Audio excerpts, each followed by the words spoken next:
So we'll start with the Factories Act 1949. Okay. So the first section tell about us that it extend to the whole of India, and it came into the force of on the first day of April 1949. In this act we will be considering first is interpretation. Okay, the adult कौन होता है? A person who has completed his 18th year of age, मतलब उसका 18 साल complete हो जाना चाहिए. That person is adult. एडोलेशन कौन होता है? एक पर्सन दैट कंप्लीटेड इज 15, याद रखिएगा 15 कंप्लीट होना चाहिए, but not completed the 18th of year. मतलब वो अडल्ट अगर 18 कंप्लीट करता तो एडल्ट में आ जाता वो. तो आपका जो 15 से लेकर 18 के बीच में जो भी लोग हैं दे केम इनटू द एडोलेसेंट. ठीक है. फिर कैलेंडर ईयर क्या होता है? Calendar year period of 12 month. Okay, this is the period of 12 month beginning with the first day of January. जो आपका हैप्पी न्यू ईयर होता है वही आपका फर्स्ट डे ऑफ जनवरी से स्टार्ट होता है. And this is your calendar year. Child, who is the child according to this? A person who has not completed is 15th year. मतलब जो 15 year complete नहीं किया है, मतलब less than 15 years is the person who is are considered as the child. Competent person who it is relation to any provision of this act means a person or an institution recognized as such a chief inspector for the purpose of carrying out test examination and inspection. that is competent person जो आपका ये लेता है, examination लेता है, inspection करता है, to be done by the factory under provision of this act.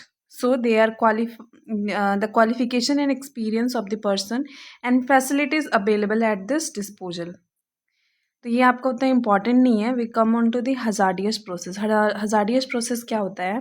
कोई भी ऐसा एक्टिविटी जो that is relation to any industry specified in the first schedule. आपको इसमें फर्स्ट शेड्यूल में देखना पड़ेगा कौन कौन सा ये एक्टिविटी आता है जो हजार्डियस प्रोसेस में आता है. जैसे कि raw materials that should be care taken according through raw materials and therein or intermediate of finished products, by product waste influence इसको कैसे हैंडल करना है. ठीक है. cause materials impairment to the health of the person engaged in a connected therewith, and the pollution or the general environment. So who is the young person? Young person, a person who is either a child और एडोलेशन. ठीक है, they are young person. या तो वो child है या एडोलेशन है, मतलब लेस देन 18 ईयर्स जो भी आता है दैट इज यंग पर्सन. ठीक है. फिर आता है आपका डे. डे मीन्स क्या होता है? 24 hours. Day is 24 hours beginning at a mid night. तो 12 बजे की रात से जो स्टार्ट हो जाता है that is beginning of midnight. Week क्या होता है? 7 days का पीरियड होता है. Midnight on Saturday night और other night as may be approved in writing for a particular area of a chief inspector of the factory. जो भी chief inspector जो रिटर्न में दिया है दैट इज अप्रूव्ड. पावर क्या होता है? इलेक्ट्रिकल एनर्जी और any other form of energy which is mechanically transmitted. ठीक है, जो मशीन के द्वारा आपका ट्रांसमिट हो रहा है दैट इज, और it is not generated by the human और एनिमल एजेंसी. प्राइम मूवर क्या होता है? कोई भी इंजन मोटर जो आपका मूव कर रहा है विच जनरेटेड और अदरवाइज प्रोवाइड पावर.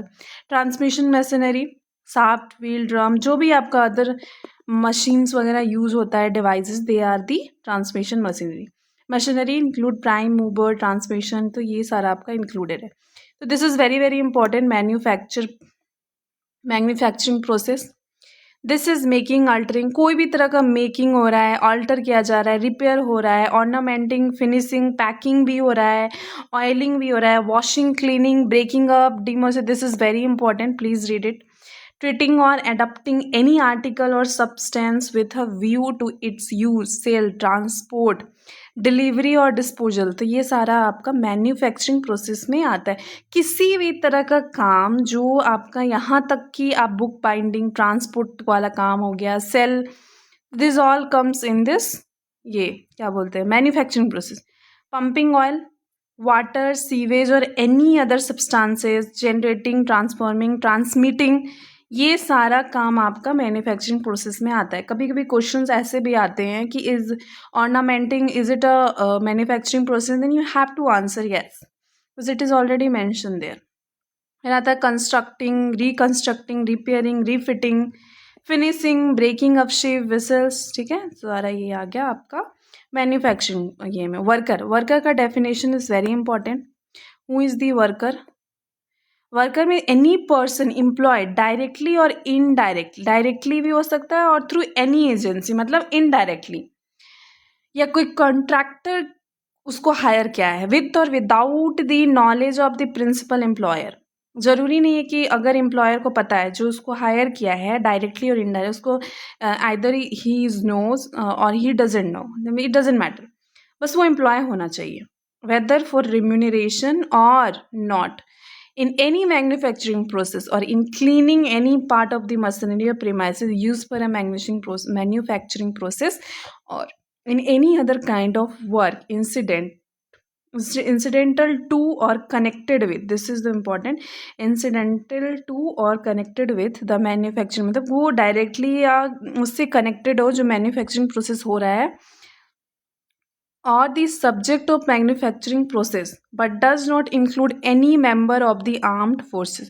कोई भी आर्म फोर्सेस का मेंबर नहीं होना चाहिए. तो this comes the worker. Worker क्या होता है? That is the person who is employed directly और इनडायरेक्टली, ठीक है, विथ और without the knowledge of principal, whether for remuneration और not, for any manufacturing process और cleaning part of machines premises.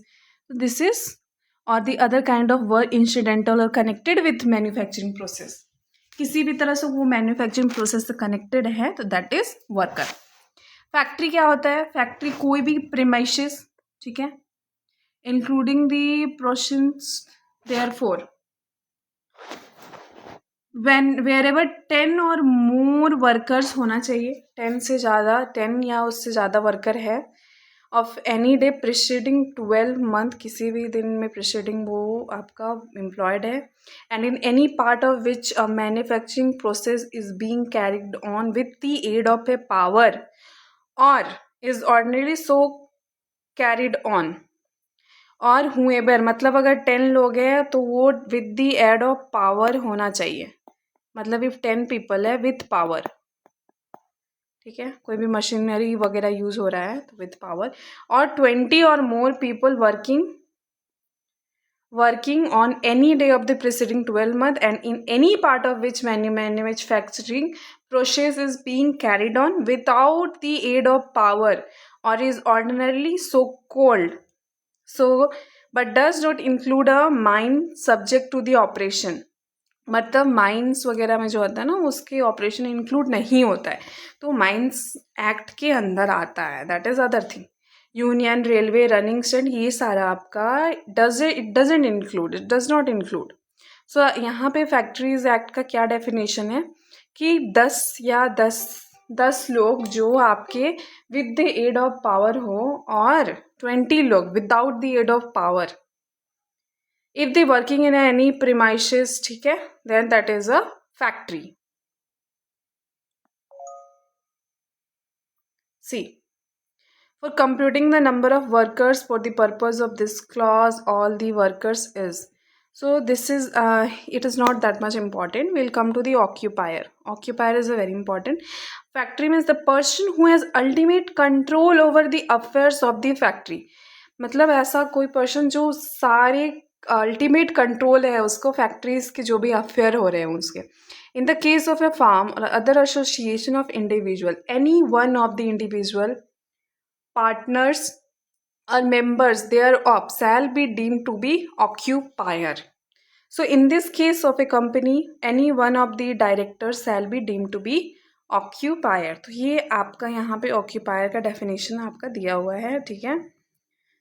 कौन ऑक्यूपायर, अगर ऑक्यूपायर नहीं है तो वो कौन हो सकता है, वो लिखा हुआ है, ठीक है.